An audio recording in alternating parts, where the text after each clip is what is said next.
Front wheel installation. Install the accessory above the front wheel onto the caliper.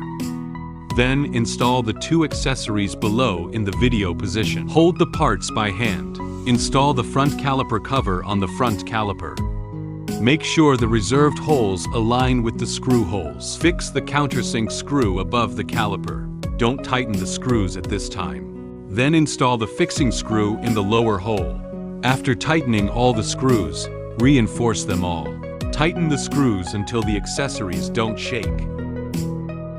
Rear wheel installation. Install the rear wheel accessories on both ends of the caliper. Note that the accessories are a pair. If the accessories are too tight, you can use other tools to tap it lightly. If it is loose, it is also a normal phenomenon. Put the rear caliper cover on the rear caliper. Make sure the reserved holes align with the holes in the parts.